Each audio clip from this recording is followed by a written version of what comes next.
Cade Cunningham is a more of an MVP than Wemby this year. Who's a better basketball player? It's better. Yeah, this is better. Yeah. These are MVP rankings. These are best players. No, I know it's not MVP rankings. I'm talking about this season. Cade's been a better player. No, he hasn't. Then Wemby? No, he hasn't. Yes. You know what? I think there's a. How's that not an I'm argument? not going to say that's not. I'm not going to say that's crazy. I think that's crazy. No, I'm not going to say that's crazy. Why is that crazy? Cade got his backpack on over there in Detroit. Do he not? No, he doesn't. Not often. No. Cade don't got his backpack. So He do have a backpack. Boy, I believe He's playing very well. he's been playing solid defensively too, though. No, Yes, he he's been playing great But So he got his backpack on and he not been better than Wemby. I promise you, if you take Wemby off the Spurs, they don't fall off a cliff. Take Cade off. They Pistons fall have to been the good. bottom. The Pistons have won the non-Cade minutes because that defense is still insane. All the They have a non-Cade winning minutes. I'm record talking in about the non-Cade games. The non-Cade Look games. up their record in the non-Cade games. They're like 5-2 or something this year. Just so you know, and Wemby with Wemby out the lineup, I think they 8-3, something like that, like 9-4 Yeah, they in had a San good Antonio. Yeah, with I mean, both guys with have Wemby out the better lineup. rosters. Yeah, something like that. Yeah, but you didn't have anything to say when I brought up the non-Cade games that you were telling me to bring up. You said But how 5 many- minutes, 5 and 2. How many? How many? Yeah, 5 and 2. Let's go. Let's go through the 5. Yeah, let's go through the 7 Yeah, games. Who they play? who they play? Who they Yeah, play? let's go through the 7 games. Who they play? Who they play? It's gonna be the Brooklyn Nets. It's gonna be the Brooklyn Nets 3 times. Indiana. It's gonna be Indiana Yeah, twice. yeah. It's gonna be this type of shit. The Orlando They had a Magic. couple actually good ones. They had a couple actually good ones. There were definitely a couple cupcakes in there. But my point is, like, I think a lot of times Isn't people it look of at the what group? Cade Cade does for that Cunningham is the offense. worst. Cade Cunningham's the worst scorer of the group. What is okay? And No, I'm asking. It's like But- pretty sure he's the worst scorer of the group is between he all worse of them. scorer than Jaylen Brown? Probably, maybe. Yeah. Maybe. He might be worse. Yeah, he might be Probably. worse than Jalen. But he's also one of the better playmakers and passers in the group. No, I think he is for And sure. I think people. I think they're 7 points better offensively with him on the floor, at least. Yeah, people really value the archetype of Wemby, which is like elite rim protection. Yeah. And Very good that's scorer. always going to net well for a team as far as net rating and stuff like that. But conceptually with Cade, though, to me, the reason why he's so valuable is because of that archetype as far as like very high volume, heliocentric players and people that one-man offense. He's one of the rare ones that does positively contribute to the other end of the court. And I think 100%. that archetype is very valuable, especially if you're going to be a plus, aka an SGA, right? Where we're looking at like a Jalen Brunson, who, yes, can one man an offense, but him being a weak link on the defensive end of the court really kind of boggles down his value. So Cade being able But to he's so much better one-man an offensively, offense though. and be a plus defender, that's really valuable. It is. It's not Wemby valuable, though. Like, that's why I think Cade being top 10, that's good with me. I like him a little bit more than Brunson. But I also think, like, Brunson is clearly the better offensive player than Cade, right? I still think Cade, I would give the nod because I don't have to worry about how the hell do I put together an actual team defense when I'm trying to work around Jalen Brunson, who I'm clearly lower on than the group because he's not in my top 10. And honestly, like, I wouldn't even really consider it. But Cade does also have legitimate offensive flaws, right? Like, he can take on this volume for sure, but because of his issues in terms of efficient finishing, because of his issues in terms of just the consistency of the three-point shot, right? When you're 57% in the restricted area, 33% from three, and even though he's cut down the turnovers, you're still up near 4 turnovers a game. Like, he can take on that massive volume, but that can get a little bit ugly in terms of like the actual offensive efficiency you're leading to. And I think we saw that in the Knicks series, right? Yes. Where like the 3 ball was brutal. The finishing was brutal. The turnovers were high. So he can get to the mid-range all day long. And like that stuff is beautiful. And he can create 9-10 assists for teammates. And that's really good. But I just don't think we should be like, Cade is a plus defender. And then he's also like a great offensive engine because I think he's a good offensive engine. But I think he is more flawed than I would agree with you. Like a Donovan Mitchell or whatever. I would agree with you on the flawed part. I think the offensive construction for the Detroit Pistons has a lot to do with that. And I know we talk about this, you know, in tangents to where we talk about him being flawed compared to Jalen Brunson or the other guys. But at the end of the day, you got what you got. And I think since you got a team like the Detroit Pistons and the way they structure, Cade got to do the best he can. See, that's what I'm talking about. That part He got to right put enough pressure on the defense for them to even respect the Detroit Pistons. And I think 100%. that's why you start seeing his volume and the numbers be what they are, even the turnovers. So it's not so much that like we can harp on his flaws on the offensive end. I don't think that's necessarily like a big deal that we can harp on his flaws. I think but he's not a very good pull-up three-point shooter, right? Like that's think he not has a to be, though. product of the space. Jump shooter, period. Well, the mid-range. Yeah, No, he's great in the mid-range. Shooting But why does he have 44% to? mid-range. But why does he have to be a great pull-up three-point shooter? Well, because that's an efficient way to self-create offense. And when you pair that not the only way, though. He doesn't have the burst and he doesn't have the explosiveness around the basket to be a good rim finisher. Like, but he like 6'6". He like 6'6", 6'7". And he's never efficient finishing at the rim.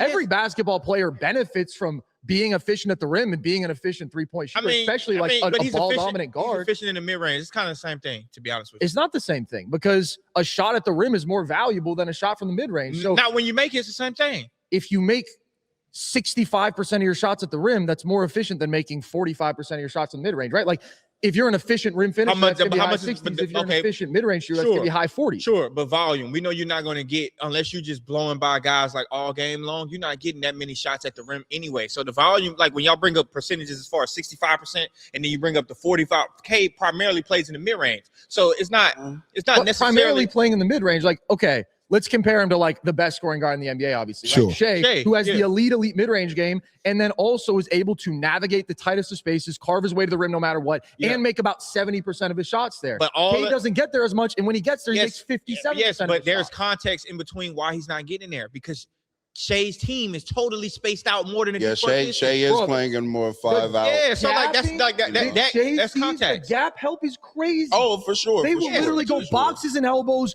Fuck all those corner shooters. We don't give a fuck. I mean, Shea's better than Cade. I mean, I understand, but I'm saying like absolutely, Cade does not have good spacing. Mm-hmm. He has some of the worst spacing. He does have some of the worst spacing, but some of these issues that he has exist in a vacuum. But even there are other guys who are able to overcome them in a way that. But even if we're also too though, one thing that we're also we're talking about spacing though, and I think that's not where we need to start with Cade. Playmaking. We need to start with Cade's passing. Cade is legitimately a top 5 passer in the league. Probably higher than that. I'm just throwing out 5 just to be safe. I don't because I just want it to be known that he's one of the better passers in the league. Second in the league in assists.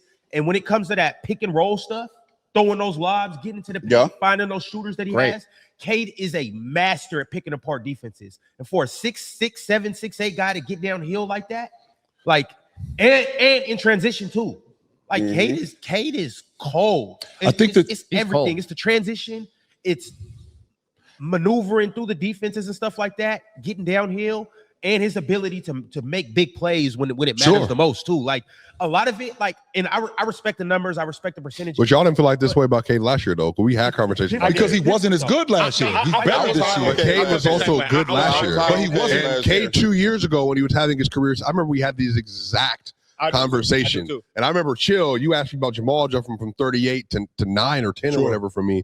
Cade, I was making the argument that he was around in the 20s at that point. And I remember the pushback that I was getting because he was losing. And that's when 10 made his that's what we're talking about with him, man. And all that other kind of stuff and everything else. Too. So this I'm saying, like, you understand what I'm saying. This is like a little bit of a like PC revisionist history on Cade. 24 Cade was so underrated because that team was like actually one of the worst in NBA history. He lost almost 30 straight games. The level he was at after like All-Star break, second half of the year, like he already started to take the lead. Right. Even first half of the year, he was a damn good player. So that's why hearing them say this now is interesting to me. But you know, I mean, I like Cade a lot. I just think he's a significantly better player. Well, Jordan doesn't believe that though. He didn't believe that. No, I do believe that. I'm not saying that. I like obviously when we talk about Wemby as a whole, that's a lot of. I don't think people realize a lot of the Wemby praise comes from his potential to be what he's going to be. No. Yes, he has he's already among the very greatest defensive players to ever play this game. And but how we talk about, but for y'all to say that Cade is not in that conversation,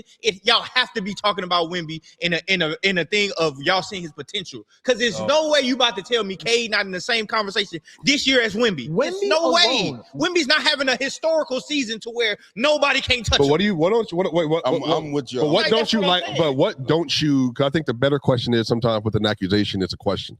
What don't you think Wemby is doing well this year? I didn't say he wasn't doing nothing well. I'm saying y'all are talking as he's doing many things historically. He's not. But what do you feel like? He's a great player, but he's not doing. Jordan, what do you feel like is getting gassed about Wemby this year? Everything about his game. Y'all talk. You know what's so funny? Y'all talk. Hold on. Let me tell you. Y'all talk about Wemby like he having Shea season from last year. He not touching that. That's how y'all talking about Wemby. Who said that? I don't do that. But y'all this is what y'all implying when y'all say that Cade can't be in the same conversation as Wemby. That's like talking about Cade and Shea last year. That's not the case with him and Wemby this year. That's not the case. He's What right there with him. What's that got to do with talking about Wemby this year? What do you feel like he's not doing? Basketball, not narrative. Y'all be overrating Wemby. No, but what is he not? But what is he not doing this year? Do y'all know the conversations that we have on this platform about Wembanyama? He's not scoring 30. Well, we can just say he's not scoring 30 a game. He's Y'all not be scoring talking about him. 30 is a criticism. I didn't say he's scoring very well for a player at his age. Stop doing that because stop doing it. You're trying to twist the argument. You just said he's not scoring 30 as a criticism. I never said it was a criticism.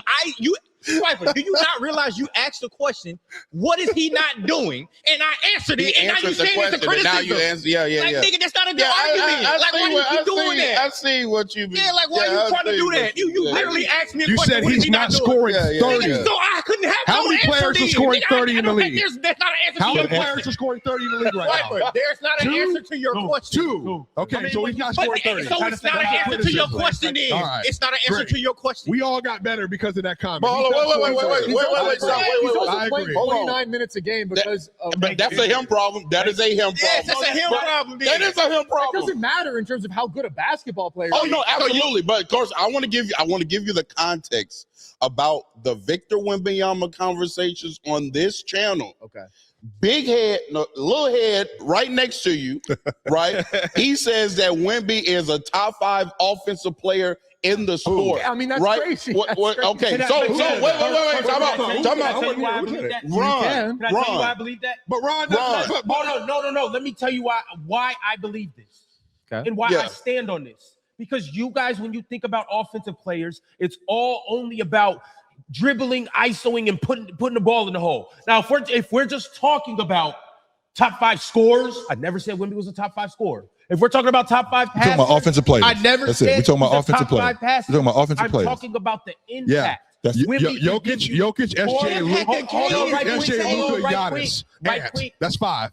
All better. Right quick. Brunson's a better offensive player. Say that again. Say right there. Keep going, Ron. Keep going. I said he's a top 5 impactful offensive player. I just named 5. No, he is not.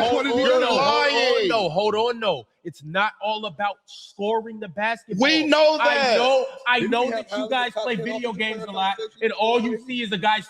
It's all about the joystick and cross. You the one going off the video game because you like, oh, he's 7'5" and he can cross over. That's you. The fact that we don't talk about offensive rebounds when we're talking about offensive players. Now you want to talk about offensive rebounds. When the last time you guys boost my case for number 1? I agree. We don't talk about the verticality threat. We don't talk about the verticality. Jordan, now he know all these basketball terms Victor now. Verticality. Victor Wembanyama is literally the best lob threat in the NBA. Okay, in my line. And that nigga don't catch that many lobs in the game, though. Hold on, Ron. He the best lob threat in the game, but don't catch that many lobs. Hey, Morris. Like, nigga, you not DeAndre Jordan on lobs. What are we talking about? Hey, Morris, can I get the numbers with who catches the most lobs in the league? Can I get the numbers with who catches the most lobs? Whoever played. Actually, I'm pretty sure if we looked it up, Jackson Hayes probably caught more lobs this year than Wemby. Hey, real talk. You're out of your mind. He played with Luka.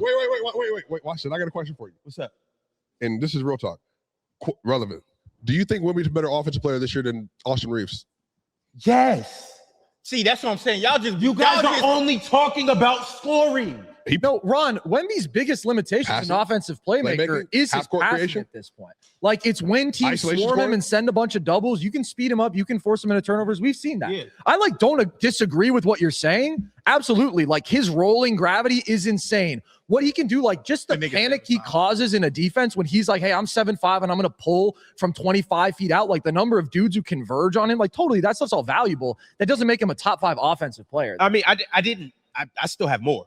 Hold on, though, Ron. I only gave y'all like 3 different points. Ron, there is no argument for Wemby being a top 5 real quick, because I think this is, again, good clarification. You can go back to why do you feel why do you think he's a better offensive player than like Ant this year, for instance?